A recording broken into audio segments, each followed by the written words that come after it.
Sometimes the deepest wounds come from those we trust most, leaving us standing alone when we need them most. Every heart deserves a second chance at love, even when that chance comes in the most unexpected way. When Dinah Keene gets abandoned. At the altar in Prairie Bluff, giant cowboy Thad Riley steps forward to marry her instead. He thinks he's just helping a woman in need and gaining help for his struggling ranch. But Dinah arrives with her two sisters, and suddenly his quiet home becomes filled with three women who refuse to be separated. His simple plan turns complicated when he realizes this unexpected family might be exactly what his empty ranch and lonely heart have been missing. What happens when the woman you married out of kindness becomes the one you can't imagine living without? Before we jump back in, tell us where you're tuning in from, and if this story touches you, make sure you're subscribed because tomorrow I've saved something extra special for you. The morning sun painted Prairie Bluff in shades of amber and gold, casting long shadows across the weathered buildings that lined Main Street. This was a town where everyone knew their neighbor's business before their neighbor did, where the church bell still called folks to Sunday service, and where a man's word meant more than any contract written on paper. At the edge of town, where the prairies stretched endlessly toward the horizon, sat the Riley Ranch, 500 acres of stubborn grassland that had been in the family for 3 generations. Thad Riley stood 6 feet 6 inches. In his worn leather boots, a mountain of a man with hands the size of dinner plates and shoulders broad enough to carry the weight of the world. At 32, he possessed the kind of quiet strength that came from years of working the land, wrestling cattle, and facing down nature's worst storms. His dark hair, perpetually tousled by prairie winds, framed a face that was more honest than handsome. Strong jaw, kind brown eyes, and a mouth that spoke only when words were needed. The ranch house itself told the story of better times.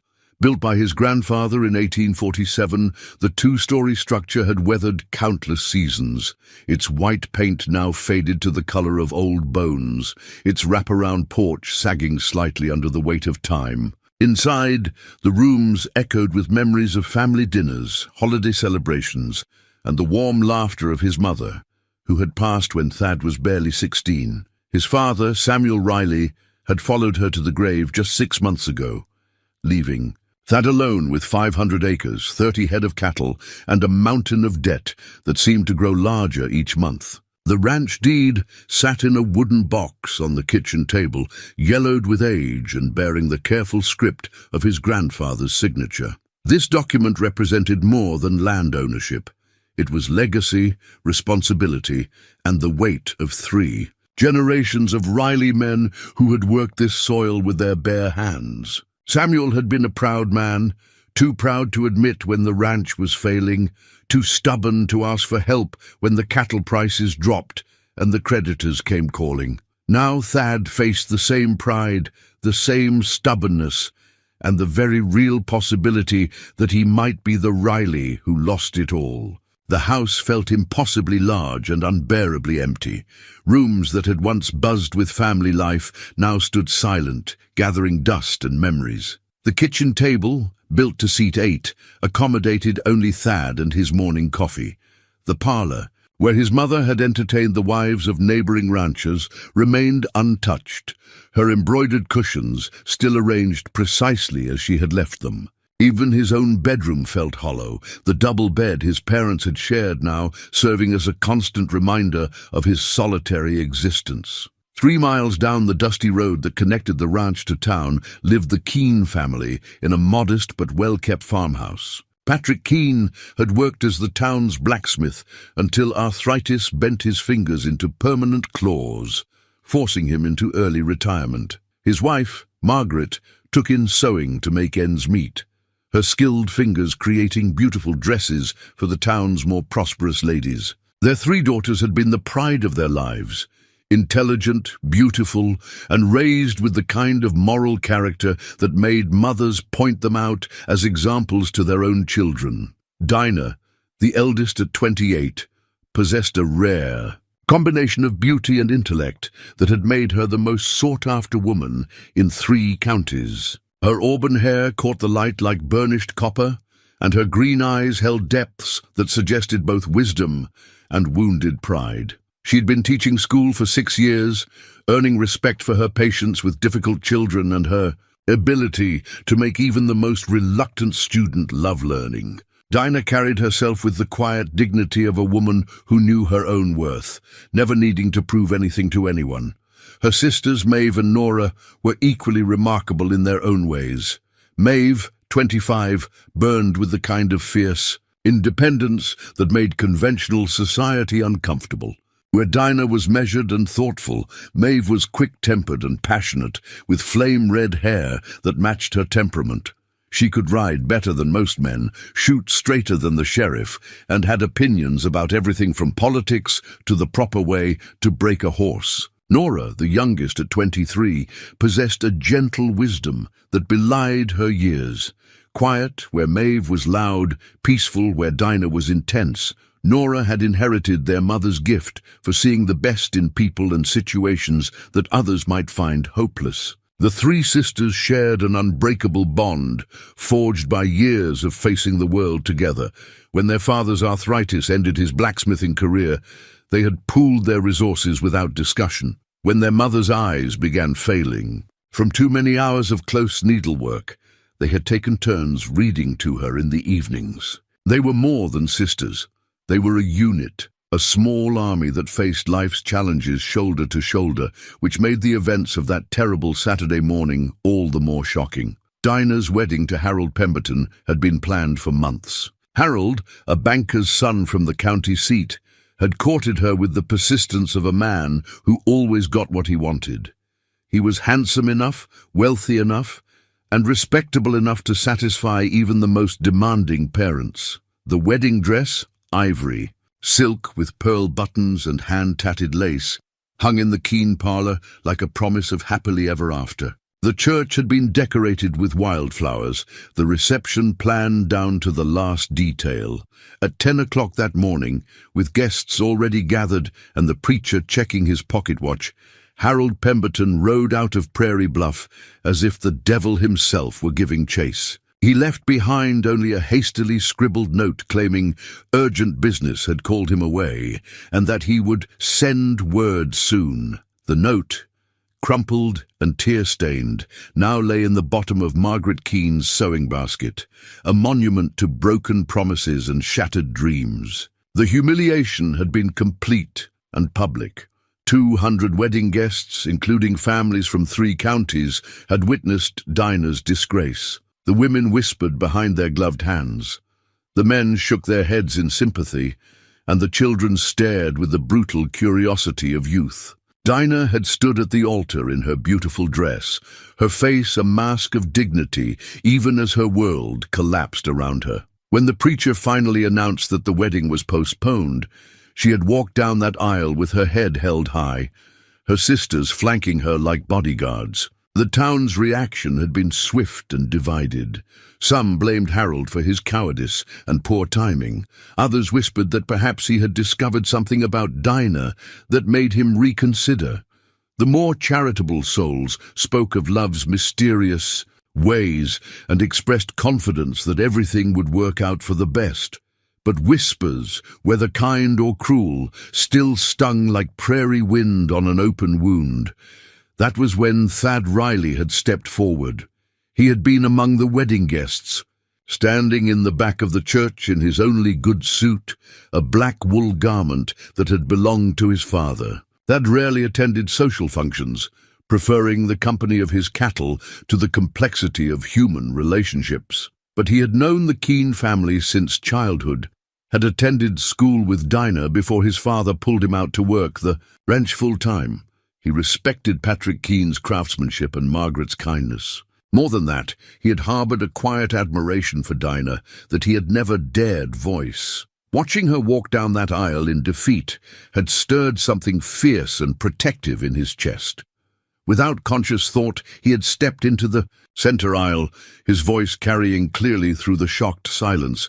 "Miss Keene," he had said, his deep voice steady despite the thundering of his heart, "if you're willing, I would be honored to marry you today." The church had erupted in gasps and murmurs, but Thad's eyes had remained fixed on Dinah's face. For a long moment, she had simply stared at him, this gentle giant who was offering salvation in the form of his name and protection. Then, with the same dignity that had carried her through the morning's humiliation, she had nodded once. "Yes, Mr. Riley," she had said clearly, her voice carrying to every corner of the church. "I accept your proposal." The ceremony that followed had been brief and awkward but legally binding. The preacher, flustered but willing, had performed the service with the same words he had prepared for Harold and Dinah. The vows had been spoken quietly, respectfully, without the joy that should accompany such promises, but with a gravity that perhaps meant more. When Thad was instructed to kiss his bride, he had placed the gentlest of kisses on her forehead, a gesture of protection rather than passion. Now, 3 days later, Thad sat alone at his kitchen table, staring at that ranch deed and wondering what exactly he had gotten himself into. Dinah had been grateful but distant, polite but reserved. She had taken over the household duties with quiet efficiency, preparing meals and tidying rooms without being asked. They had spoken of practical matters, her belongings still at her parents' house, the arrangement of living spaces, the expectations each held for this unusual marriage. What they had not discussed were the deeper questions that hung between them like morning mist. What did this marriage mean beyond mutual convenience? How long would she stay? What happened if Harold Pemberton returned with explanations and apologies? These questions lingered in the spaces between their careful conversations, in the careful distance Dinah maintained, in the way Thad found himself listening for her footsteps on the creaking floorboards. The ranch deed seemed to mock him from its place on the table. 3 generations of Riley men had built something substantial here, something worth passing down. But what good was land without family to inherit it? What purpose did acres serve without children to run across them? Without a wife's laughter to fill the empty rooms? Outside, storm clouds gathered on the western horizon, promising the kind of sudden, violent weather that could change everything in a matter of minutes. Thad pushed back from the table and walked to the window, his reflection ghost-like in the glass. Somewhere in town, Dinah was probably packing her belongings, preparing to begin a life she had never imagined. Tomorrow, or perhaps the day after, she would arrive with her trunk and her dignity intact, ready to fulfill her part of their unspoken bargain. He had married her out of kindness and perhaps a touch of foolish nobility. She had accepted him out of necessity and wounded pride. It was a practical arrangement that served both their needs. She gained respectability and security. He gained companionship and help with the ranch. Simple and straightforward. But as Thad watched the storm clouds building on the horizon, he couldn't shake the feeling that nothing about this arrangement would prove to be simple. The woman he had married was no ordinary woman, and the circumstances that had brought them together suggested that their story was far from over. In 3 days, Dinah Riley would arrive at the ranch, and life as he knew it would change forever. The storm was coming, and Thad Riley found himself both eager and terrified to see what it would bring. 3 days of careful politeness had established a rhythm between Thad and his new wife. Dinah rose before dawn to prepare breakfast, her movements efficient and quiet in the kitchen that had known only a bachelor's careless habits for months. Thad worked the ranch from sunrise to sunset, returning for meals and brief conversations about practical matters, the weather, the cattle, the small repairs the house needed. They shared the same roof, the same meals, the same last name, but remained as distant as strangers passing on a country road. Thad had insisted Dinah take the main bedroom, the room his parents had shared for 26 years.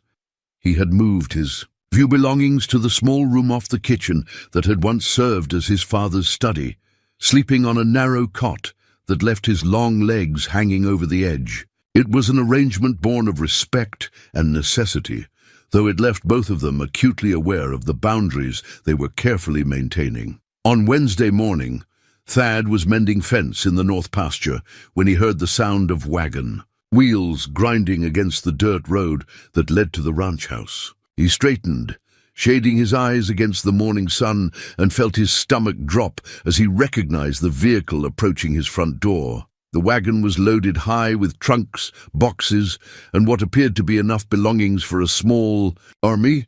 Driving the wagon was Maeve Keene, her red hair blazing like a banner in the wind, her jaw set with the kind of determination that usually preceded trouble. Beside her sat Nora, serene as always, but with an apologetic expression that suggested she had tried and failed to talk her sister out of whatever plan had brought them here. In the back of the wagon, surrounded by their worldly possessions, sat their traveling trunk, a battered leather chest that had belonged to their grandmother and bore the scars of countless journeys. Thad dropped his hammer and strode toward the house, his mind racing. This was not part of the arrangement. Dinah had mentioned that her sisters would visit, of course, but this looked less like a visit and more like a permanent relocation. The quantity of belongings suggested they had packed up their entire lives, not just a few days' worth of clothing. He reached the front porch just as Dinah emerged from the house, her face a mixture of surprise, embarrassment, and something that might have been relief. The sisters had not announced their arrival, apparently, which meant this was as much a shock to her as it was to him. "Maeve," Dinah said, her voice carefully controlled. "What are you doing here?" Maeve jumped down from the wagon with characteristic lack of concern for ladylike behavior, her practical brown dress swirling around her boots. "We've come to stay," she announced, as if this were the most natural thing in the world. "You didn't think we'd let you face this alone, did you?" "This is my marriage," Dinah replied, though her voice lacked conviction. "I need to what?" Maeve interrupted, planting her hands on her hips. "Need to pretend you're happy and playing house with a stranger while the whole county whispers about what Harold Pemberton really discovered about you. Need to smile and nod while people speculate about why you were really abandoned at the altar." Thad winced at the bluntness of Maeve's words, even as he recognized the loyalty behind them. Nora climbed down from the wagon more carefully, her gentle voice cutting through the tension. "What Maeve means," she said, shooting her sister a reproving look, "is that we're family. We stick together no matter what. We've talked it over, and we've decided that if Dinah is going to make a new life here, then we're going to be part of it." Dinah's composure cracked slightly, her hand moving to her throat in a gesture Thad was beginning to recognize as a sign of distress. "You can't just... This isn't your decision to make. Mr. Riley married me, not the entire Keene family." All three women turned to look at Thad, who suddenly felt like a deer caught in an open meadow with hunters closing in from all sides. This was exactly the kind of complex emotional situation he had hoped to avoid by remaining a bachelor. He understood cattle, weather, and the honest work of ranching. He did not understand the intricate dynamics of sisters, the unspoken rules that governed their relationships, or how to navigate the choppy waters of family loyalty. He began, then stopped, realizing that whatever he said next would determine the course of his immediate future. If he supported Dinah's position, he would be asking two young women to return to a town where their sister's disgrace had touched them all. If he welcomed the sisters, he would be inviting complications into an arrangement that was already more complex than he had anticipated. Maeve stepped forward, her green eyes, so like Dinah's but fiercer, meeting his without flinching. "Mr. Riley, I know this isn't what you bargained for, but we're not asking for charity. We can work. I can cook, clean, help with the ranch work if needed. Nora can manage household accounts, tend a garden, care for animals. We're not dead weight. And we won't stay forever," Nora added quietly. "Just until we're all settled, until we know Dinah is—" She paused, searching for the right words. "Until we know she's safe," Maeve finished bluntly. The word hung in the air between them, loaded with implications. Safe from what? From him? From the gossip? From the possibility that this marriage was a mistake that would leave her worse off than before? Thad felt a flash of something that might have been hurt, though he couldn't say he blamed them for their caution. He was, as Maeve had pointed out, essentially a stranger who had married their sister in a moment of impulse. "How long?" he asked. Finally, his deep voice cutting through the morning air. The sisters exchanged glances, a silent communication passing between them. It was Dinah who answered, her voice barely above a whisper. "I don't know," she admitted. "They're my sisters. I can't just turn them away." Thad looked at the wagon full of belongings, at the three women who stood before him like a united front, at the house that had felt too big for one person and would now be filled to bursting with feminine voices and presence. He thought of his father, who had valued family above all else, who had often said that a man's worth was measured not by what he accumulated, but by how well he protected those who depended on him. "The house has 4 bedrooms, he said slowly. 2 downstairs, 2 upstairs. You're welcome to stay as long as you need." The relief on all 3 faces was immediate and unmistakable. Maeve's militant stance softened, Nora's worried expression eased, and Dinah's shoulders relaxed as if a weight had been lifted from them. "Thank you," Dinah said softly, and for the first time since their wedding, she looked at him with something approaching warmth. The rest of the morning was a whirlwind of activity. The sisters unpacked with the efficiency of people accustomed to making quick domestic arrangements. Maeve claimed the smaller upstairs bedroom, declaring it perfect for someone who didn't need much space. Nora took the larger upstairs room, explaining that she had brought her sewing machine and would need room to work. Their grandmother's traveling trunk was placed in the parlor, where it seemed to anchor the room with its solid, practical presence. By noon, the Riley Ranch house had been transformed. The kitchen, which had echoed with emptiness for months, now bustled with activity as Maeve prepared the kind of substantial meal the house hadn't seen since Thad's mother had died. Nora arranged wildflowers in mason jars, adding splashes of color to rooms that had grown gray with neglect. Dinah moved through it all with quiet purpose, directing the placement of belongings and mediating the occasional disagreement between her sisters. Thad found himself relegated to the periphery of this domestic reorganization, his role reduced to lifting heavy items and answering questions about where things might be stored. It was not an unpleasant feeling exactly, but it was profoundly disorienting. His house, his space, his carefully ordered bachelor existence had been upended in the span of a single morning. That evening, as they sat down to their first dinner as an unlikely family of 4, Thad surveyed the scene with a mixture of wonder and apprehension. The long table that had seated only him for months now accommodated 4 place settings. Conversation flowed around him. Discussions of household arrangements, plans for improving the garden, suggestions for small repairs that would make the house more comfortable. "Mr. Riley," Nora said during a lull in the conversation, her gentle voice drawing his attention, "we truly appreciate your kindness. I hope you know that we don't take it lightly." "It's just Thad," he replied, feeling awkward with the formality. "And this is your home now, for as long as you need it to be." As the words left his mouth, he realized they were true. Whatever arrangement he had envisioned when he married Dinah, some quiet, simple partnership that would solve both their problems, was now impossible. His life had become infinitely more complicated, filled with the voices, needs, and expectations of 3 women who came as a package deal. Later that night, as he lay on his narrow cot, listening to the unfamiliar sounds of a house full of people, Thad stared at the ceiling and wondered what he had gotten himself into. Above him, he could hear soft voices as the sisters talked late into the night, probably discussing their new situation, their new home, their unusual brother-in-law. The traveling trunk in the parlor seemed to represent everything his simple plan had not accounted for.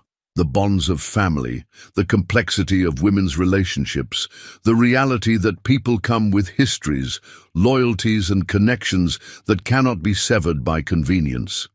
He had married one woman and gained three. He had sought a quiet partnership and found himself the head of a household that buzzed with feminine energy and purpose. As sleep finally began to claim him, Thad's last conscious thought was that his house had never felt more alive, or his future more uncertain. The first week of their expanded household passed in a blur of adjustment and discovery. Thad quickly learned that living with three women was nothing like the quiet, predictable existence he had known as a bachelor. The house hummed with constant activity. Conversations that flowed from room to room, the rustle of skirts on wooden floors, the gentle chaos of shared domestic life. Maeve had claimed the kitchen as her domain with the territorial instinct of a general securing strategic ground. From their mother's recipe box, a worn wooden container filled with cards written in Margaret Keene's careful script, she produced meals that transformed the simple act of eating into something approaching ceremony. Where Thad had subsisted on beans, bacon, and whatever he could quickly prepare between ranch work, Maeve created hearty stews fragrant with herbs, fresh bread that filled the house with its warm aroma, and pies that made him understand why men fought wars over such things. "Food is love made visible," she declared on their third morning together, as she set before him a breakfast of eggs, thick-cut bacon, fried potatoes, and biscuits that melted in his mouth. "Mama always said a family that eats well together stays." Together, the meals became the anchor points of their days, gathering them around the long kitchen table that had sat largely empty for too long. Conversation flowed as naturally as coffee from the pot, though Thad noticed that certain topics were carefully avoided. No one mentioned Harold Pemberton. No one speculated about the future.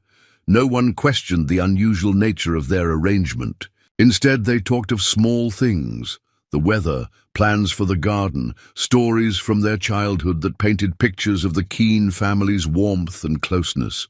Nora brought her own gentle efficiency to the household, her quiet observations, solving problems before anyone else noticed they existed. She discovered that the pump in the kitchen sink could be fixed with a simple adjustment of the leather gasket. She noticed that the parlor windows faced east and would be perfect for starting seedlings. She suggested rearranging the furniture in the front room to better accommodate conversation, creating a more welcoming space than the formal museum-like arrangement Thad's mother had favored. "You have good instincts for this place," Thad told her one evening as she repaired a torn curtain with neat, invisible stitches. "It's like you can see what it needs." Nora smiled, her needle never pausing in its work. "Every home has its own personality. You just have to listen to what it's telling you." Dinah's presence in the house was more subtle, but no less significant. She had taken over the ranch's bookkeeping, her teacher's precision bringing order to the chaos of receipts, bills, and ledgers that Thad had neglected since his father's death. Her handwriting transformed the messy columns of numbers into neat, comprehensible records that revealed both the ranch's problems and its potential. "You're not as bad off as you think," she told him one afternoon, spreading the ledgers across the kitchen table while Maeve prepared dinner. "The debt is substantial, but it's manageable if we're careful. The cattle prices should improve in the fall, and if we can increase the herd size—" Thad interrupted gently. Dinah paused, her pen hovering over the page, a flush creeping up her neck. "I meant, that is, if you decide to—" She stopped, clearly flustered by her unconscious assumption that she would be part of long-term planning. "No," Thad said quickly. "You're right. I appreciate the help more than you know." The moment passed, but it left something hanging in the air between them, a recognition that despite the practical nature of their arrangement, they were beginning to think of themselves as partners in more than just name. Their sleeping arrangements remained awkward but functional. Thad continued to occupy the small room off the kitchen, though he had invested in a longer cot that didn't leave his feet hanging over the edge. The sisters shared the upstairs, their voices drifting down in the evenings as they talked, laughed, and went about the intimate business of being family. Sometimes Thad caught himself listening to those voices, particularly Dinah's, and wondering what it would be like to be included in that circle of warmth and belonging. The physical proximity created moments of unexpected intimacy. Dinah might brush against him as she reached for something in the kitchen, her skirt swishing against his legs. Maeve would pat his shoulder approvingly when he complimented her cooking. Nora would touch his arm gently when she wanted his attention. These casual contacts, so normal between family members, felt charged with significance to a man who had lived alone for months. It was during their second week together that the first real test of their arrangement arrived in the form of visitors. Thad was replacing boards on the front porch when he saw a familiar buggy approaching from town. His stomach tightened as he recognized Mrs. Abernathy, the banker's wife, and Mrs. Cunningham, who owned the general store. These women were the unofficial authorities on social propriety in Prairie Bluff, and their visit could only mean one thing. They had come to inspect the scandalous household and render judgment. "Ladies," Thad said, tipping his hat as they climbed the porch steps, "what brings you out this way?" Mrs. Abernathy, a thin woman with sharp eyes and sharper opinions, surveyed the scene with obvious disapproval. "We've come to call on your wife, Mr. Riley. It's only proper given the circumstances." Before Thad could respond, Dinah appeared. In the doorway, her posture straight and dignified despite the simple work dress she wore. Behind her, Maeve and Nora flanked her like guards, their presence making it clear that any judgment of Dinah would have to go through them first. "Mrs. Abernathy, Mrs. Cunningham," Dinah said with perfect politeness. "How kind of you to visit. Please come in." The next hour was a masterclass in social warfare, conducted with teacups and careful conversation. The visitors probed delicately, but persistently. How was Dinah adjusting to married life? Were the sisters planning to stay long? Wasn't it unusual for newlyweds to have so much company? Maeve answered their questions with barely concealed hostility, her responses technically polite but edged with warning. Nora deflected with gentle humor and offers of more tea. Dinah maintained perfect composure, neither apologizing for their arrangement nor offering explanations that weren't owed. It was Thad who finally ended the inquisition, appearing in the parlor doorway with mud on his boots and work gloves in. His hands, "Ladies," he said in his deep, calm voice, "I hope you'll forgive me, but I need to borrow my wife for a moment. There's something about the cattle that requires her attention." The visitors looked startled. Cattle were hardly a woman's concern, and certainly not something that would require interrupting a social call. But Thad's tone brooked no argument, and Dinah rose immediately, understanding the rescue he was offering. "Of course," she said smoothly. "Mrs. Abernathy, Mrs. Cunningham, thank you so much for coming. Please give my regards to your families." After the buggy disappeared down the road, the four of them stood on the porch in companionable silence. Finally, Maeve spoke. "Well, that was unpleasant," she said with characteristic bluntness. "But necessary," Nora added. "Now they can report back to town that we're all perfectly respectable." Dinah turned to Thad, something like gratitude shining in her green eyes. "Thank you for the rescue." "Any time," he replied, and meant it. "This is your home. You don't owe anyone explanations for how you choose to live in it." That evening, as they sat around the dinner table sharing Maeve's beef stew and fresh cornbread, Thad realized something had shifted. The careful politeness that had characterized their first weeks together was giving way to something more comfortable, more genuine. They were becoming, despite the unusual circumstances, something that resembled a family. As Maeve's laughter filled the kitchen, and Nora's gentle voice shared a story from their childhood, Thad caught Dinah watching him with an expression he couldn't quite read. When their eyes met, she didn't look away immediately as she had before. Instead, she offered him a small smile that seemed to acknowledge what they were building together. This unlikely household, this unexpected sense of belonging, this fragile but growing thing that might, with time and care, become something beautiful. By the end of their first month together, the rhythm of their shared life had settled into something that felt natural, even comfortable. The ranch work had intensified with the approach of summer, and Thad found himself grateful for the extra hands, even if they came in the form of skirts and determination rather than the hired help he had originally envisioned. Dinah had surprised him most of all. The refined schoolteacher, who had once seemed too delicate for ranch life, proved to have a core of steel and a willingness to learn that impressed him daily. She insisted on understanding every aspect of the ranch's operation, from the financial records to the practical work of cattle management. His father's old work gloves, worn smooth by decades of honest labor, now fit her hands as she learned to mend fences, check water troughs, and handle the gentler cattle with growing confidence. "Your hands are getting calloused," he observed one afternoon as she helped him move a section of the herd to fresh pasture. They stood side by side, watching the cattle settle into their new grazing area, and he had noticed her unconsciously rubbing her palms. "Good," she replied firmly. "Soft hands are a luxury I can't afford anymore." There was something in her tone that made him look at her more closely. Dinah had changed over the past weeks, becoming less the displaced bride and more the determined partner.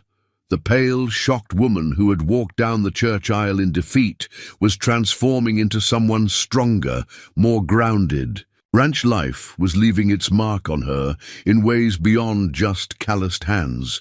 Her complexion had gained color from the prairie sun, her posture had strengthened from physical work, and her eyes held a confidence that hadn't been there on there. "A wedding day. You don't have to prove anything," he said gently. "To me or to anyone else, don't I?" She turned to face him fully, her green eyes serious. "I was abandoned at the altar, Thad. The whole county thinks there must be something wrong with me, something Harold discovered that made him run. Every time I go to town, I can feel people watching, wondering, speculating about what secret flaw I must be hiding." It was the first time she had spoken Harold's name since their wedding, the first time she had acknowledged the pain and humiliation that had driven her to accept Thad's proposal. Her honesty created an intimacy between them that felt more significant than their marriage vows. "There's nothing wrong with you," Thad said, his voice rougher than he intended. "Harold Pemberton is a fool who doesn't deserve 5 minutes of your thoughts." The intensity in his voice surprised them both. Dinah studied his face, searching for something in his expression, and Thad felt exposed under her scrutiny. He had revealed more than he intended, allowed his growing feelings to color his words in ways that went beyond mere kindness. "Is that what you really think?" she asked quietly. "I think," Thad said carefully, "that any man who had the chance to marry you and chose to run instead is the biggest fool this side of the Mississippi." The moment stretched between them, charged with possibility. Dinah's lips parted slightly as if she might say something important, something that would change the careful balance they had maintained. But before she could speak, Maeve's voice rang out across the pasture, calling them back to the house for supper. The spell broke, and they walked back together in a silence that felt different from the comfortable quiet they had shared before. Something had shifted. Some boundary had been crossed, and both of them seemed to sense that their relationship was entering new territory. Maeve had announced her intention to find work in town, declaring herself tired of being dependent on anyone's charity, even family charity. Her fierce independence had always chafed at situations where she wasn't earning her own way, and despite Thad's assurances that her contributions to the household were valuable, she insisted on seeking paid employment. "I'm not charity," she declared over breakfast one morning, her red hair crackling with determination. "I'm perfectly capable of supporting myself." "No one said you weren't," Nora replied mildly, though her eyes held a familiar worry. The sisters' bond meant that Maeve's struggles affected them all. "Mrs. Henderson at the general store needs help," Maeve continued, ignoring the concern in her sister's voice. "She's getting on in years, and her arthritis makes it hard for her to manage the inventory. I could work there 3 days a week and still help here on the ranch." Thad set down his coffee cup, recognizing the stubborn set of Maeve's jaw that meant argument would be futile. "If that's what you want," he said simply. "It is." Maeve's voice softened slightly. "I appreciate everything you've done for us, Thad. But I need to know I can take care of myself." Nora's situation was different, but equally significant. Thomas Morrison, the son of a neighboring rancher, had begun calling on her with increasing frequency. He was a quiet, steady young man who seemed genuinely smitten with Nora's gentle nature and practical wisdom.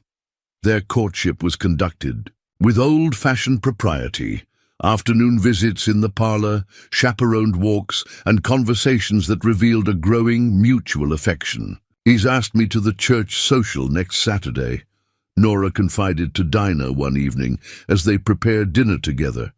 I think he might be serious about his intentions." Dinah smiled, though Thad caught a flicker of something that might have been concern. "Do you care for him?"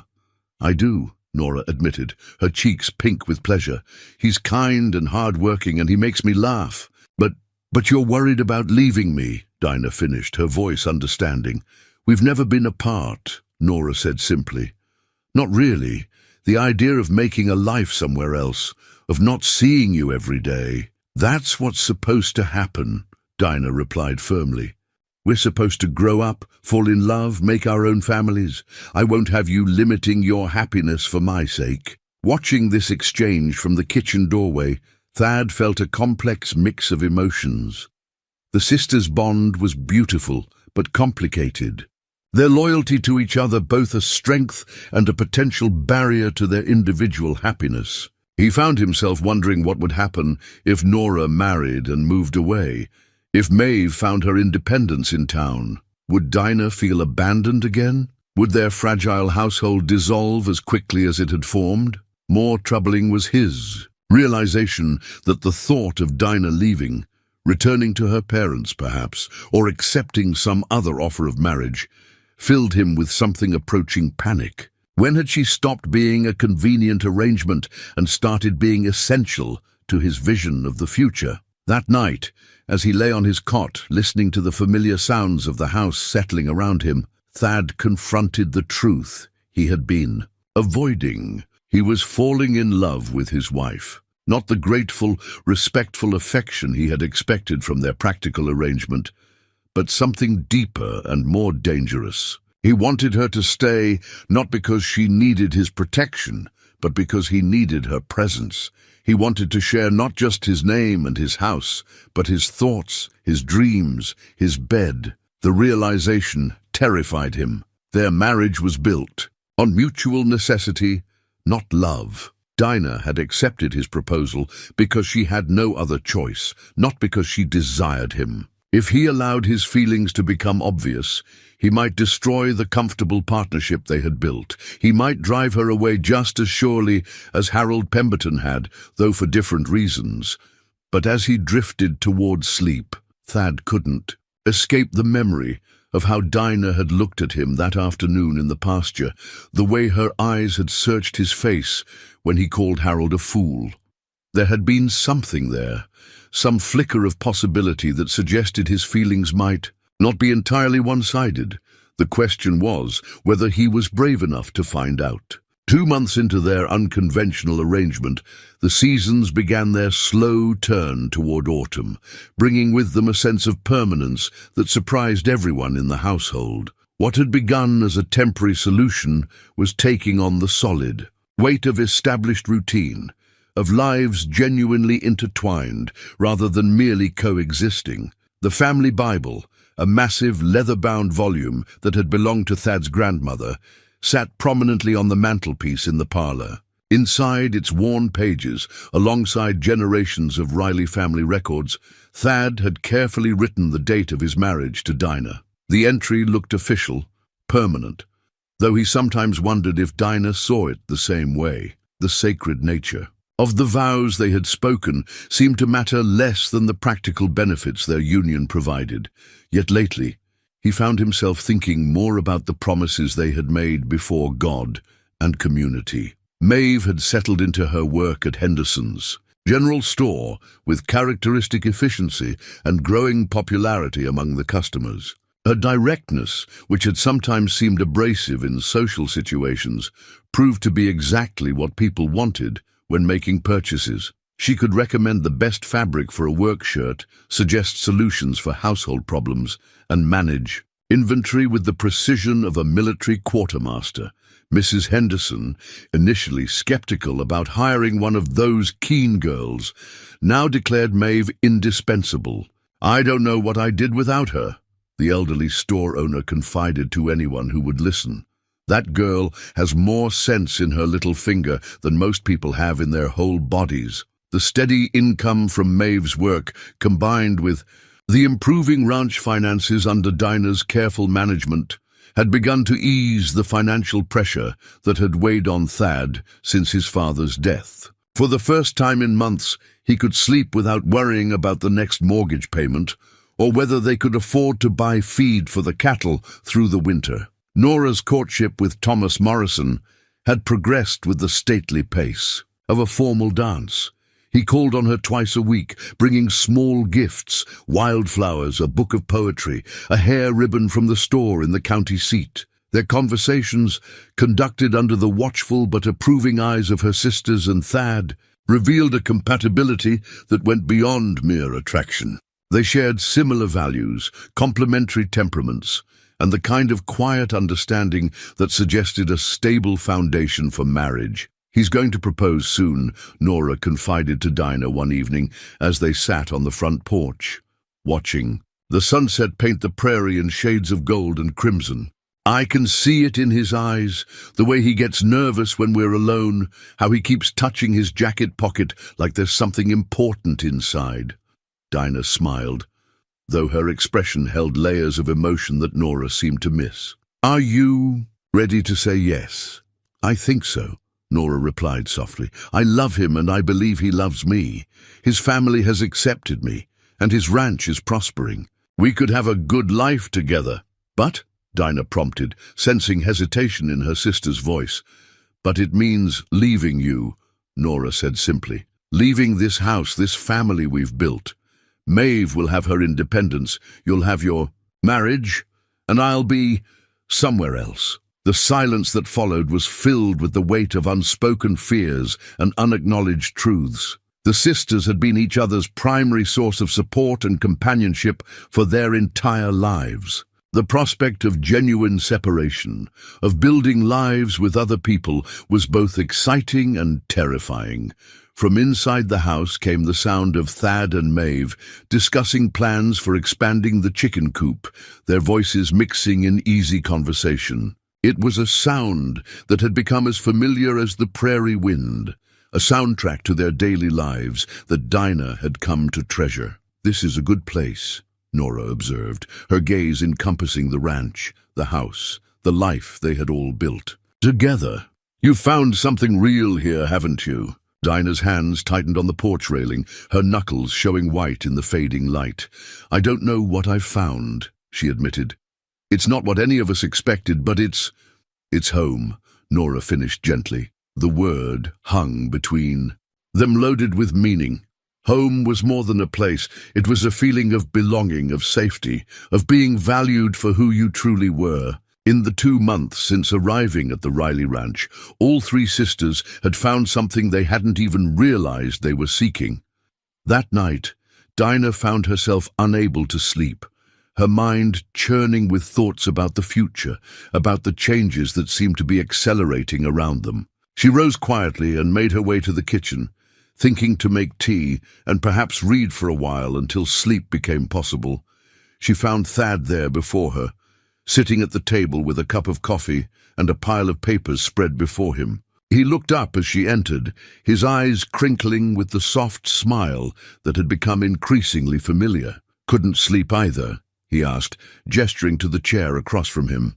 "Too many thoughts," she replied, settling into the chair and noting how natural it felt to share this quiet midnight space with him. "What about you?" "Planning," he said, indicating the papers. Thinking about next year, about improvements we could make, investments that might pay off. He paused, his gaze meeting hers. Assuming, of course, that we're all still here next year. The question in his voice was carefully neutral, but Dinah caught the uncertainty beneath it. He was asking about her plans, her intentions, whether she saw their arrangement as temporary or permanent. It was a conversation they had been dancing around for weeks, neither willing to broach the subject directly for fear of the answer. Where else would I be? She asked, surprised by her own certainty.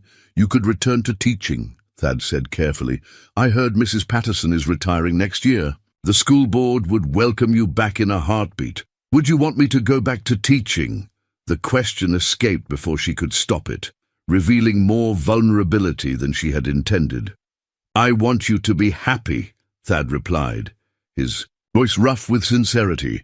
I want you to have the life you choose, not the one circumstances forced on you. Dinah studied his face in the lamplight, noting the honesty in his expression, the careful way he was trying to give her permission to leave if that's what she wanted. But she was beginning to understand that what she wanted and what she had thought she wanted might be two very different things. What if, she said slowly, what if the life circumstances forced on me turned out to be better than the one I had planned? Thad's hand stilled on his coffee cup, his brown eyes searching her face. What do you mean? I mean, Dinah continued, feeling as if she were stepping off a cliff into unknown territory, that maybe Harold Pemberton did me the greatest favor of my life when he ran away. Maybe this, she gestured to encompass the kitchen, the house, the life they had built together. Maybe this is what I was supposed to find. The silence that followed was charged with possibility. Thad leaned forward slightly, his large hands spread flat on the table between them.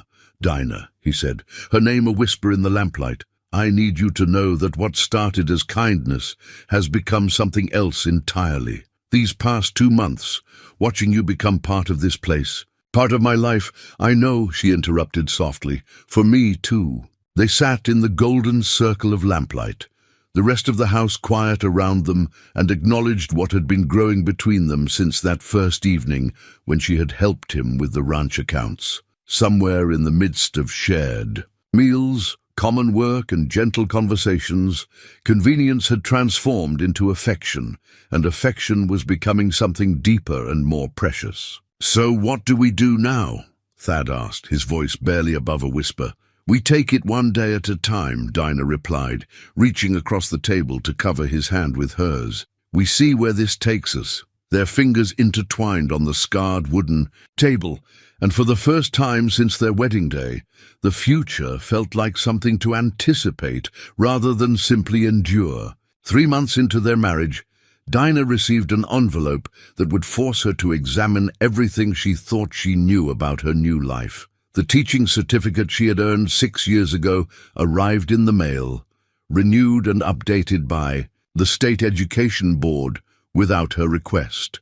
Along with it came a formal letter from the Prairie Bluff School Board, offering her the position of head teacher for the upcoming school year. The certificate lay on the kitchen table like a bridge between two worlds, the life she had lived before her wedding day, humiliation, and the life she was building at the ranch. The elegant script declaring her qualified to educate the children of Kansas seemed to mock the calloused hands that now handled cattle and mended fences as easily as they had once held chalk and graded papers. You should take it, Maeve declared, reading over Dinah's shoulder.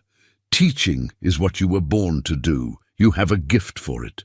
But what about the ranch? Dinah asked, her eyes finding Thad's across the table. The bookkeeping, the household, we managed before you came, Thad said quietly, though his voice held a tension that suggested the words cost him effort. We could manage again. It was the right thing to say, the honorable response that gave her complete freedom to choose. But Dinah found herself wishing he had fought for her to stay, had declared that he needed her here, that the ranch couldn't function without her contributions. Instead, he was being the gentleman he had always been, putting her desires above. His own needs. The money would be good, Nora observed practically. Teachers earn a steady salary and you'd have your independence. Independence. The word that had once seemed so appealing now felt cold and isolating. Dinah thought of her mornings working alongside Thad, of the satisfaction she felt when the account books balanced perfectly, of the way he had begun asking her opinion on ranch decisions. Was independence worth giving up the partnership they had built? "I need time to think," she said finally, folding the letter carefully. That evening, Thad found her sitting on the front porch, staring out at the prairie that stretched endlessly toward the horizon. The sun was setting behind them, casting long shadows across the grassland and painting the sky in shades of rose and gold. He settled beside her on the porch swing his father had built years ago, close enough that she could feel the warmth of his presence. "Regrets?" he asked simply. "About what?" "About this." He gestured to encompass the ranch, their life together. "About choosing this instead of waiting for something else." Dinah considered the question seriously, as she always did when Thad asked something important. "No," she said finally, "no regrets about this. But I keep wondering, what if Harold had stayed? What if he had married me as planned? Would I have been happy? Would you?" Thad's voice was carefully neutral, but she caught the tension beneath his calm exterior. "I thought so at the time," Dinah admitted.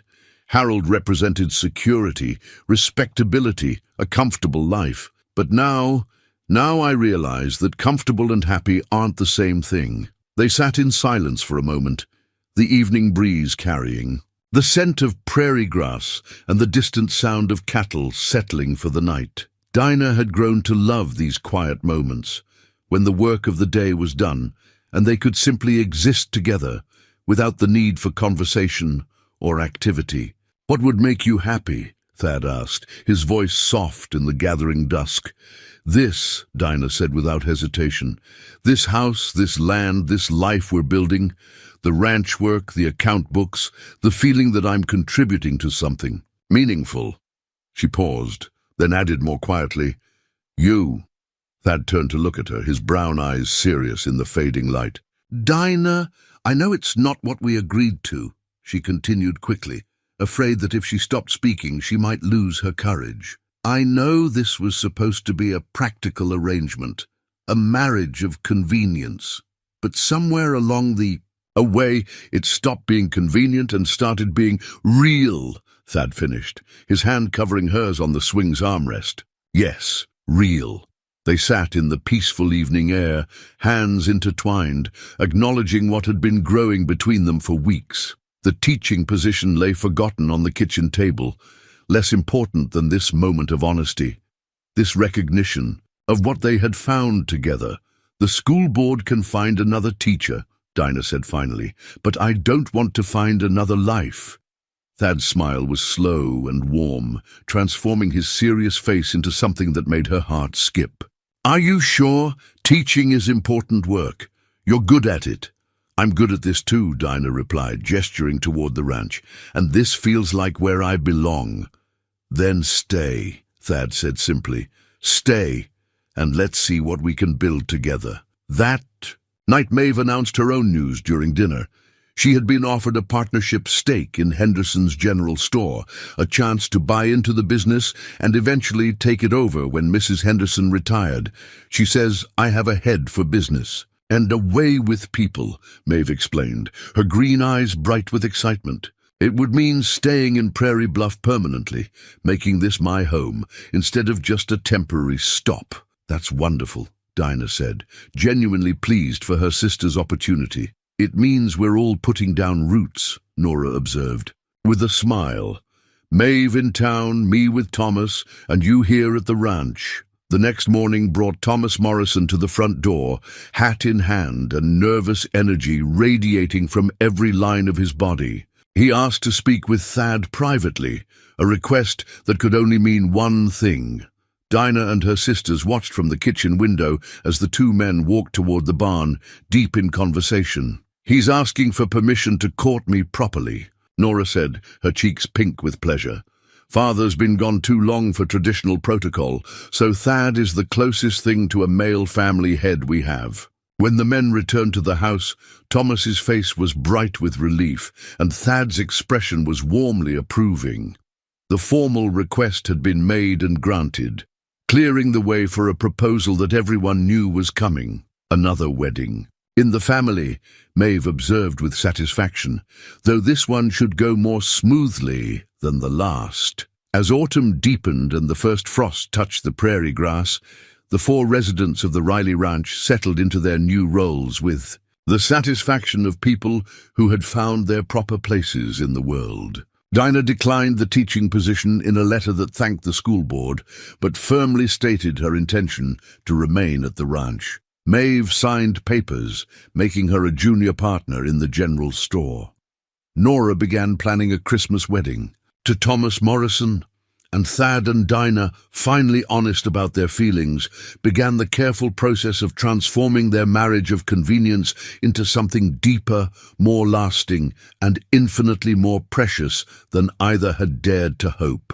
For the letter arrived on a Tuesday morning in late October, delivered by a rider who refused refreshment and left immediately after placing the official-looking envelope in Thad's hands. The return address bore the seal of the Territorial Land Office, and inside were documents that would shatter the peaceful existence they had all come to treasure. Land survey documents, detailed and official, revealed that the Riley Ranch sat atop one of the richest mineral deposits in the territory. Coal, iron ore, and traces of precious metals lay beneath the grassland that 3 generations of Rileys had used for cattle grazing.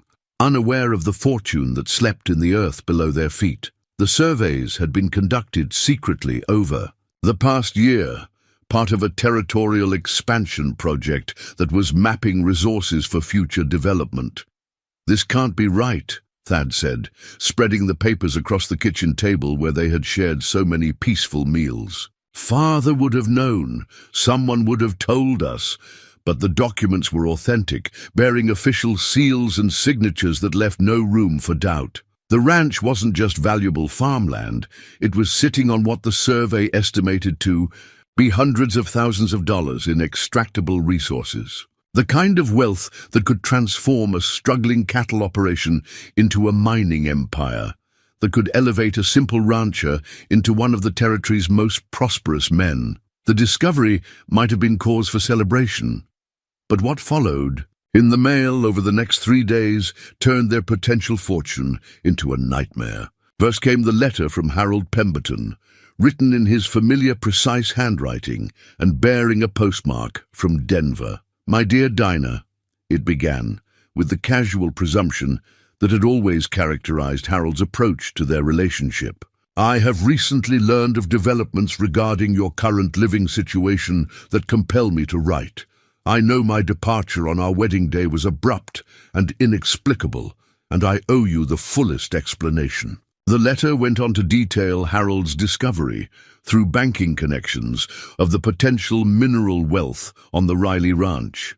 His sudden departure had not been caused by cold feet or discovered flaws in Dinah's character, as the gossips had speculated. Instead, he had learned of the preliminary surveys and had spent the past months in Denver, consulting with mining engineers and territorial officials about the legal implications of the discovery. "The original marriage contract between us," Harold's letter continued, "included provisions regarding property rights that would have given me legal claim to any assets you brought into the marriage. Given the territorial laws regarding mineral rights and spousal property, I believe a strong case can be made that our intended union created a legal precedent that supersedes your subsequent arrangements." The letter concluded with Harold's announcement that he would be returning to Prairie Bluff within the week, accompanied by lawyers and prepared to rectify the unfortunate misunderstanding that had separated them. Dinah's hands shook as she read the letter aloud to the assembled family. The words felt like a physical assault, each sentence stripping away the security and happiness they had built together. Harold was claiming that their broken engagement gave him rights to the ranch's newfound wealth, that their unconsummated Wedding had created legal obligations that overrode her marriage to Thad. "He can't do this," Maeve said fiercely, her green eyes blazing with protective fury. "You're married to Thad now. Harold abandoned you. He has no claim on anything." But worse news was yet to come. The next day brought representatives from the Great Western Railroad Company, well-dressed men with official documents and barely concealed threats. They wanted to purchase the ranch outright, offering a sum that seemed enormous until they revealed that they knew about the mineral surveys. Their offer was a fraction of the land's true value, and their manner suggested that refusal might not be a viable option. "We understand this is unexpected," the lead representative, a thin man named Carver, said as he sat in their parlor sipping tea as if he owned the place. "But the railroad's expansion through this territory is inevitable. Progress waits for no one, Mr. Riley. You can either be part of it willingly, or you can find yourself swept aside by forces larger than yourself." The threat was politely worded, but unmistakable. The railroad wanted the mineral rights, and they had the political connections and financial resources to take what they wanted through legal means if necessary. They spoke of eminent domain, of territorial development projects that served the greater good, of compensation that would be far less generous if the matter had to be decided by territorial courts. "How long do we have to consider your offer?" Thad asked, his voice steady, despite the storm raging behind his calm exterior. "1 week, Carver replied, standing to leave. "We're reasonable men, Mr. Riley, but our patience has limits. Don't mistake our courtesy for weakness." After the railroad men left, the family sat in stunned silence around the kitchen table. The documents spread before them told a story of greed, manipulation, and legal complexities that none of them fully understood. Harold's broken engagement had apparently been carefully calculated. His abandonment of Dinah, a strategic move designed to position himself for maximum advantage when the mineral wealth was discovered. "He knew," Dinah said, her voice hollow with realization. "Harold knew about the surveys before our wedding day. That's why he left. Not because he discovered something wrong with me, but because he needed time to research the legal implications to find a way to claim the mineral rights, without actually having to marry me." The betrayal was complete and devastating. Harold hadn't abandoned her out of fear or discovered incompatibility. He had abandoned her as part of a calculated plan to steal a fortune, using their broken engagement as a legal weapon to claim wealth that belonged to her husband. "The marriage contract," Nora said quietly, her gentle voice cutting through the angry voices of her sisters. Harold mentioned a marriage contract. What did it say exactly? Dinah's parents had kept a copy of the contract, and when Margaret Keene brought it to the ranch that evening, its contents confirmed their worst fears. The document, standard for marriages involving property, included clauses that gave the husband rights to any assets the wife might inherit or acquire during their marriage. Territorial law was unclear about whether an abandoned engagement might still create binding obligations, especially when substantial wealth was involved. "We need a lawyer," Thad said grimly, studying the contract by lamplight. "Someone who understands territorial law and mineral rights. But lawyers cost money they didn't have, and time they couldn't afford. Harold would arrive within days, armed with legal documents and mining experts. The railroad company had given them 1 week to accept their lowball offer. The territorial courts were notoriously slow and often favored outside investors over local ranchers. "There's something else," Margaret Keene said hesitantly, producing another document from her sewing basket. "Something Harold left behind that we didn't understand at the time." The paper was a preliminary mining claim, filed in Harold's name just 2 days before their scheduled wedding. It claimed mineral rights to the Riley Ranch based on his forthcoming marriage to Dinah Keene, establishing his legal intent to profit from the mineral wealth even before their union was consummated. The evidence of Harold's calculated betrayal was overwhelming. He had known about the surveys, had filed mining claims, had abandoned Dinah not out of fear but out of greed. Now, he was returning to claim a fortune based on a broken promise and a marriage contract that had never been fulfilled. As the family absorbed this final revelation, they realized that their peaceful existence was about to become a battlefield. Harold Pemberton was coming back to Prairie Bluff, and he was bringing lawyers, mining experts, and the full weight of territorial law to steal everything they had built together. The question now was whether their love, their unity, and their determination would be enough to fight forces that seemed insurmountable. The ranch that had become their sanctuary was about to become the prize in a legal war that would test every bond they had forged and every promise they had made to each other. The wedding ring set that had belonged to Thad's grandmother lay open on the kitchen table. Two simple gold bands that had once symbolized eternal love and were now evidence in a legal battle that threatened to destroy everything they held dear. Thad had given Dinah only a temporary ring during their hasty ceremony, his mother's engagement ring, hastily resized. But these rings represented something deeper. They were the symbol of choice, of commitment freely given rather than circumstances imposed. "We need to make this marriage unquestionably real," said Benjamin Hartwell, the lawyer they had finally managed to hire with the last of their savings. A young man fresh from law school in Chicago, he was the only attorney willing to take their case against the combined forces of Harold Pemberton and the railroad company. "The marriage contract Harold is using as leverage assumes that your engagement to him created binding obligations. We need to prove that your marriage to Mr. Riley supersedes any previous arrangements." Hartwell spread legal documents across the table with the methodical precision of a man accustomed to fighting battles with paperwork.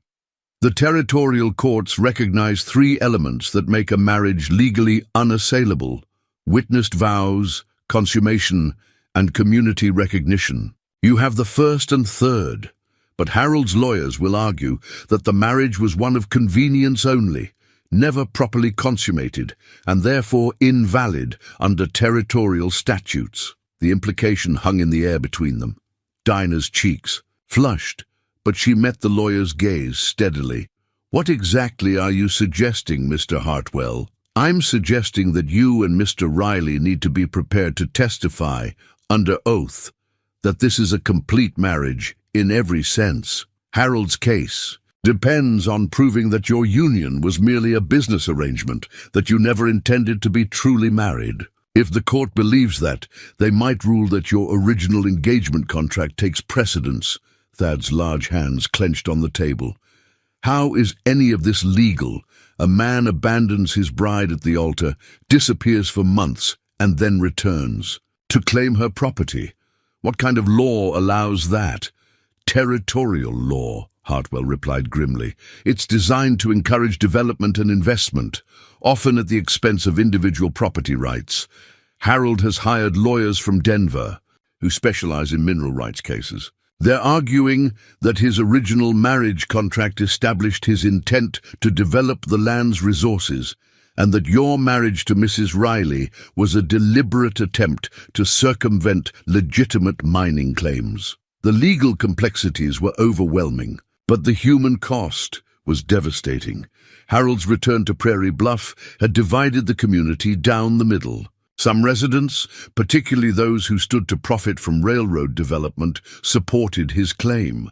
Others, who had witnessed Dinah's humiliation and Thad's nobility, rallied behind the couple they had come to respect. Mrs. Abernathy stopped. "Me in town yesterday," Maeve reported during one of their nightly strategy sessions. "She said the ladies' auxiliary is planning to testify on behalf of Dinah's character. Apparently, abandoning a bride at the altar is considered poor form, even by her standards. But community support could only go so far against legal documents and mining surveys." Harold had returned to Prairie Bluff with a retinue of lawyers, engineers, and railroad representatives who had taken over the hotel and begun treating the town as if they already owned it. They conducted themselves with the arrogance of men accustomed to getting what they wanted, regardless of who got hurt in the process. The confrontation that everyone had been dreading finally came on a Thursday afternoon. Dinah was working in the garden when a familiar voice called her name. She turned to see Harold Pemberton standing at the garden gate, impeccably dressed as always, his handsome face wearing the confident smile that had once made her heart flutter. "Hello, Dinah," he said, his voice carrying the casual intimacy of a man who considered her still his property. "You're looking well. Ranch life seems to agree with you." "Harold." Her voice was steady, though her hands tightened on the vegetables she had been harvesting. "What do you want?" "I want to talk, to explain, to make things right between us." He stepped closer, his eyes taking in the changes that ranch work had wrought in her appearance, the sun-browned skin, the calloused hands, the practical dress that had replaced her former finery. "I know my departure was sudden, unexplained, but I had good reasons, Dinah, reasons that I'm now free to share with you. I'm married, Harold. Happily married. Whatever reasons you had for leaving no longer matter." Harold's smile didn't waver, but something cold flickered in his eyes. "Are you happily married to a man you barely knew who married you out of pity? Come now, Dinah, we both know this arrangement of yours is nothing more than a charitable act that's outlived its usefulness." Before Dinah could respond, Thad's voice cut across the garden like a blade. "I think you've said enough, Pemberton." Harold turned to face the approaching giant with the confidence of a man who believed money and legal documents could overcome any physical disadvantage. "Riley, I was hoping we could discuss this situation like civilized men. Surely we can reach an understanding that benefits everyone." "The only understanding I'm interested in," Thad replied, his voice dangerously quiet, "is the one where you leave my property and never bother my wife again." "Your wife?" Harold's laugh was sharp and mocking. "A marriage performed in desperation by a woman who had no other choice? Please. We both know you took advantage of Dinah's vulnerable state for your own purposes. How noble could your motives have been when you're now sitting on a fortune in mineral rights?" The accusation hit its mark. Thad's face darkened, and for a moment, Dinah feared he might resort to the kind of violence that would only strengthen Harold's legal position. But her husband possessed the kind of self-control that came from years of handling dangerous animals and difficult situations. "Get off my land," Thad said simply. "Now." Harold's confidence never wavered. "Your land? For how much longer? My lawyers seem quite confident that this matter will be resolved in my favor within the week. Perhaps Dinah would prefer to discuss this privately, without the intimidating presence of her temporary protector." "I have nothing to discuss with you," Dinah said, stepping closer to Thad's solid presence. "You made your choice when you left me at the altar. I've made mine by staying here, by building a life with a man who honors his commitments." The barb struck home. Harold's composed facade cracked slightly, revealing the angry, entitled man beneath the polished exterior. "You think you've won something here? You think this giant farmer loves you? He married you because you were convenient, Dinah, because he needed help with his failing ranch. Do you really believe he would have looked at you twice if you hadn't? Been abandoned and desperate?" The cruel words were designed to wound, to drive a wedge between husband and wife by striking at Dinah's deepest insecurities. For a moment, they succeeded. Dinah flinched, as if she had been physically struck, doubt flickering across her features. It was Thad who answered, his voice carrying across the garden with the power of absolute conviction. "I looked at her for years before that wedding day," he said, his brown eyes never leaving Dinah's face. "I admired her, respected her, cared for her from a distance because I never thought a woman like her would consider a man like me. Your abandonment gave me the chance to offer her my protection, but it was her choice to stay, her choice to build something real with me. She could have left at any time, could have taken that teaching position, could have returned to her family. She stayed because she wanted to, not because she had to. The declaration hung in the air between them, more powerful than any legal document.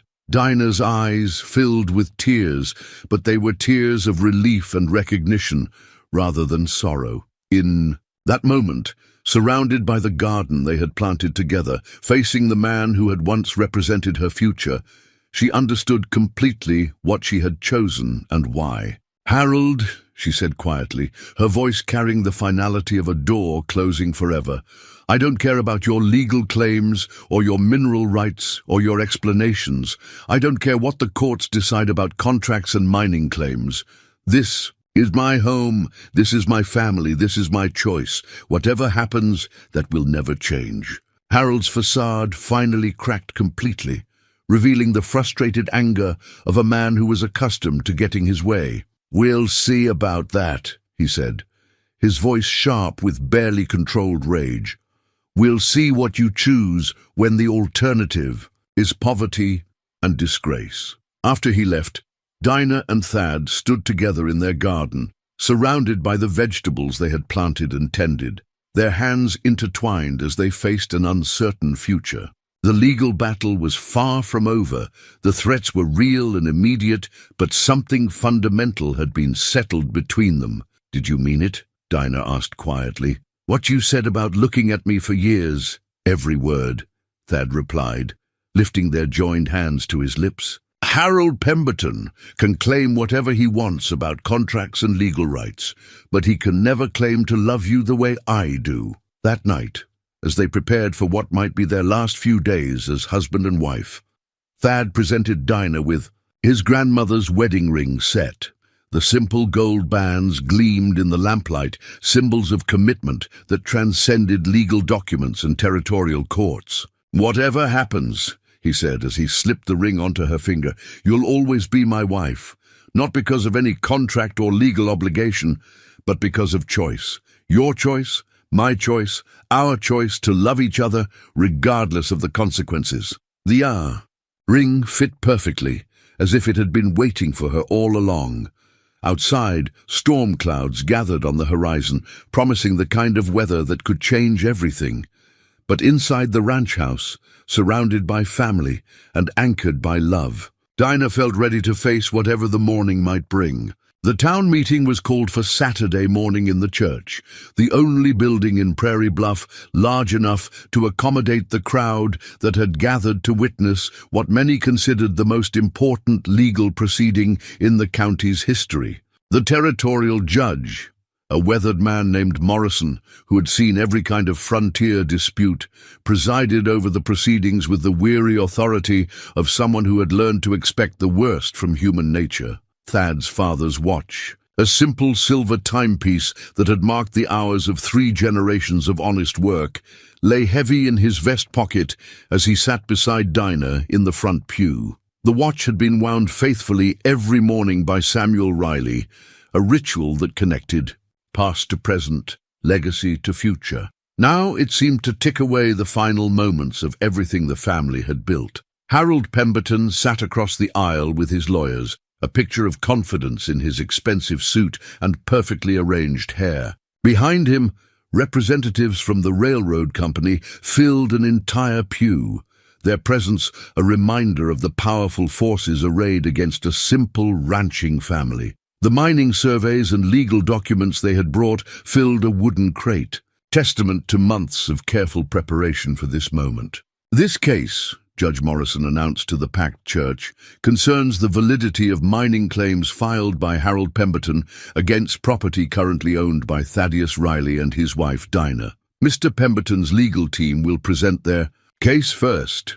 Harold's lead attorney, a sharp-faced man named Sterling from Denver, rose with theatrical confidence.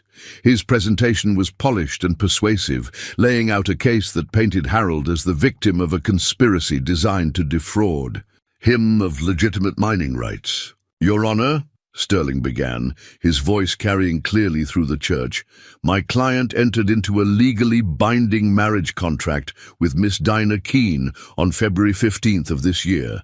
This contract, properly witnessed and signed, included standard provisions regarding property rights and asset development. When urgent business called Mr. Pemberton away from Prairie Bluff, he had every reasonable expectation that the wedding would be postponed until his return. The lawyer produced the marriage contract, holding it up for the crowd to see. Instead, he returned to find that Miss Keene had married another man, in what can only be described as a deliberate attempt to circumvent the legitimate mining claims he had filed based on their contractual agreement. Sterling went on to present testimony from mining engineers who confirmed the value of the mineral deposits, railroad representatives who spoke of the territory's development needs, and character witnesses who painted Harold as a responsible businessman whose only crime had been trusting others to honor their commitments. The evidence will show, Sterling concluded, that Mr. Riley's marriage to Miss Keene was a marriage of convenience designed specifically to defraud my client of mineral rights worth hundreds of thousands of dollars. Justice demands that legitimate contracts be honored, regardless of the emotional circumstances that led to their violation. The presentation was masterful, legally sound, and devastating in its implications. Murmurs rippled through the crowd as the weight of Harold's case became clear. Even those sympathetic to Dinah and Thad had to admit that the legal arguments were compelling. When Benjamin Hartwell rose to present their defense, he looked impossibly young compared to Sterling's polished confidence, but his voice was steady as he began to dismantle Harold's carefully constructed case. "Your Honor," Hartwell said, "opposing counsel would have you believe that abandoning a bride at the altar creates binding legal obligations. They would have you believe that a man can file mining claims based on a marriage that never occurred, then disappear for months while secretly researching how to profit from his abandonment." Hartwell produced Harold's preliminary mining claim, the document that proved his knowledge of the mineral surveys before the wedding. This claim was filed 2 days before the scheduled wedding, establishing Mr. Pemberton's true motives. He wasn't a faithful fiancé called away by urgent business. He was a calculating opportunist who discovered valuable mineral deposits and abandoned his bride as part of a deliberate strategy to maximize his profit. The revelation sent shockwaves through the congregation. Even Harold's supporters seemed taken aback by the evidence of his calculated betrayal. Harold himself maintained his composure, but a slight tightening around his eyes suggested that this evidence was more damaging than his lawyers had anticipated. "Furthermore," Hartwell continued, "the marriage between Mr. and Mrs. Riley is not a convenient arrangement, as opposing counsel suggests, but a legitimate union recognized by this community, sanctified by the Church, and consummated in accordance with territorial law." Judge Morrison's eyebrows rose slightly at this declaration. "You're prepared to provide evidence of consummation, Counselor?" "We are, Your Honor," Hartwell replied firmly, though Dinah felt her cheeks burn with embarrassment at the public discussion of such private matters. The crowd stirred restlessly, sensing that the case was approaching its crucial moment. Everything they had built together, everything they had come to cherish, hung in the balance of legal arguments and territorial statutes that seemed inadequate to measure the worth of love, loyalty, and chosen family. The moment of truth arrived when Judge Morrison called Dinah to testify. She rose from the pew with quiet dignity, her hand briefly touching the new marriage certificate that Hartwell had prepared, a document that would replace their hasty wedding. With a renewed commitment, symbolizing their choice to love each other freely rather than from necessity. As Dinah walked to the front of the church, every eye followed her progress. She wore her best dress, the blue silk that had been her second choice for the original wedding, and carried herself with the poise of a woman who had found her strength through adversity. "Mrs. Riley," Judge Morrison said gently, "please tell the court about your marriage to the defendant." Dinah's voice was clear and steady as she began her testimony. "Your Honor, when Harold Pemberton left me at the altar, I was humiliated, heartbroken, and facing social disgrace.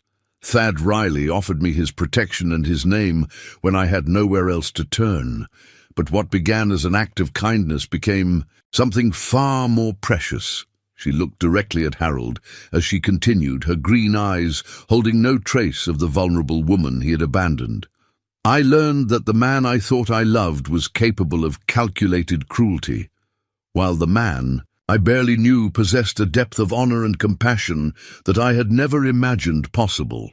Sterling rose to object, but Judge Morrison waved him down.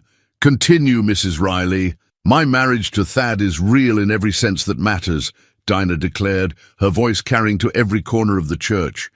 "We share a home, a life, hopes for the future. We've worked side by side to build something meaningful together. The love between us grew from respect, from shared values, from the daily choice to honor our commitment to each other." Harold's face had grown pale during her testimony, the confident mask finally beginning to slip. When Sterling cross-examined Dinah, his questions grew increasingly aggressive, but she met each challenge with unshakable composure. "Mrs. Riley," Sterling said sharply, "isn't it true that you married Mr. Riley purely out of desperation? That you had no other choice after my client's departure?" "I had choices," Dinah replied firmly. "I could have returned to my parents' home. I could have left Prairie Bluff entirely. I could have accepted the teaching position that was offered to me. I chose to stay because I wanted to build a life with my husband." When Thad took the stand, his testimony was equally powerful, but delivered in his characteristic quiet manner. He spoke of his growing love for Dinah, of the partnership they had built, of the family they had created with her sisters. His honesty was compelling, his sincerity evident to everyone in the room. The turning point came when Maeve was called to testify. She strode to the front of the church with characteristic fire in her eyes, and her testimony was devastating too. "Harold's case. Harold Pemberton is a coward and a liar," she declared bluntly, ignoring Sterling's objections. "He abandoned my sister not because of urgent business, but because he discovered this ranch might be valuable and wanted to steal it legally. He's not here for love or justice, he's here for money." The crowd erupted in murmurs of agreement. Even Harold's supporters seemed shaken by the passionate conviction of Maeve's words. The final blow to Harold's case came from an unexpected source. Mrs. Abernathy, the banker's wife who had initially been skeptical of the Riley household arrangement, rose to address the court. "Your Honor," she said in her crisp, authoritative voice, "I have known the Keene family for 20 years and the Riley family for even longer. What I have witnessed over the past months is a true marriage, a genuine partnership, and a love that honors both families' traditions. Mr. Pemberton's claim is an insult to the institution of marriage and to the decent people of this community." Her words carried enormous weight, coming from a woman whose social standing made her opinion influential throughout the county. Judge Morrison called for a brief recess, then returned to deliver his verdict. The church fell silent as he cleared his throat and began to speak.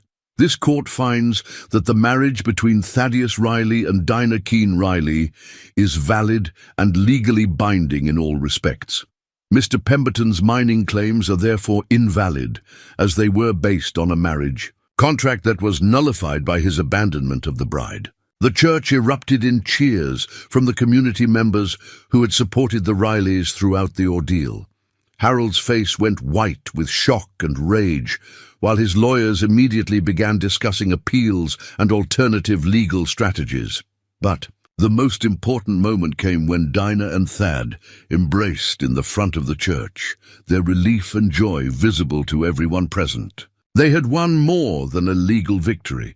They had publicly affirmed their choice to love each other, to build a life together, to be a family in the truest sense.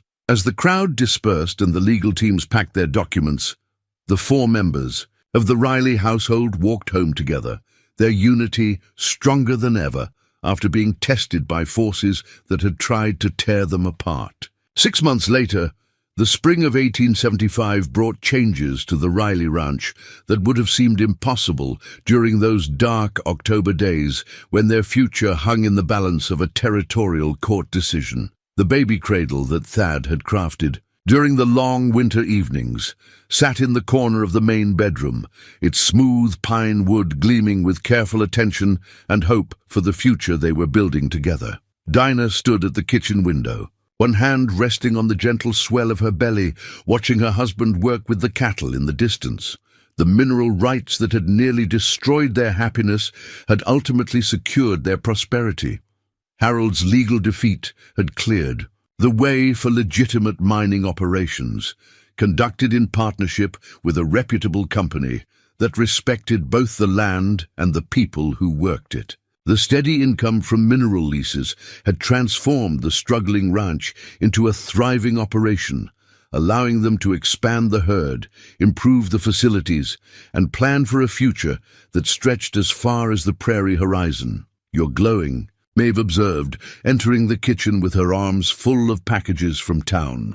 Her partnership in Henderson's general store had proved remarkably successful, and she had recently announced her engagement to Deputy Sheriff Collins, a quiet man whose steady nature complemented her fiery temperament perfectly. "Motherhood suits you even before the baby arrives," Dinah smiled, turning from the window to help her sister unpack supplies. "I feel like I'm exactly where I'm supposed to be," she said, the contentment in her voice reflecting the deep satisfaction she had found in her new life. It's strange to think that Harold's betrayal led to all of this happiness.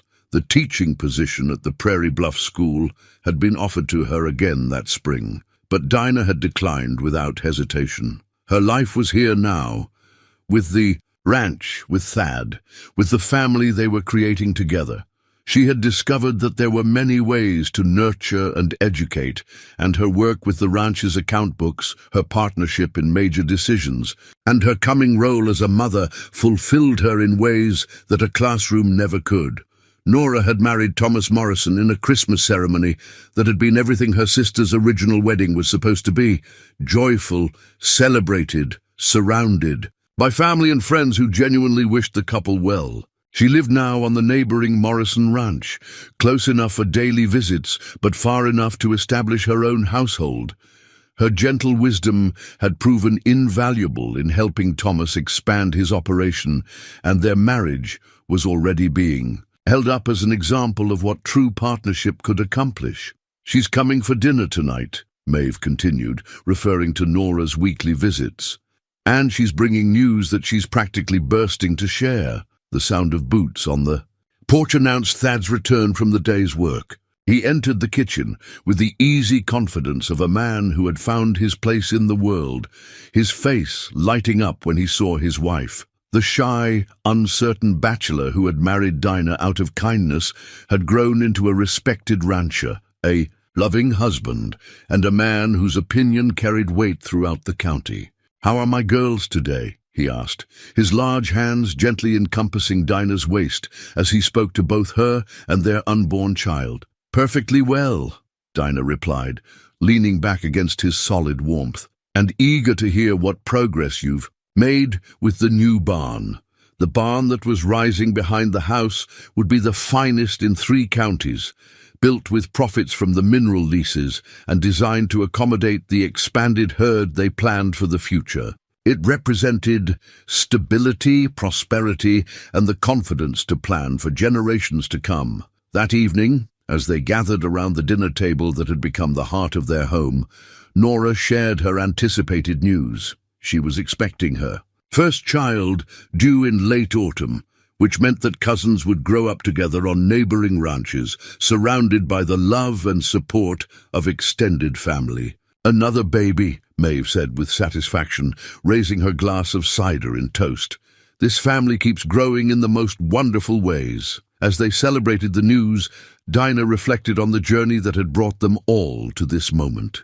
That the woman who had been abandoned at the altar, humiliated and heartbroken, had become the center of a loving family, the partner of a devoted husband, the mother of children yet to be born.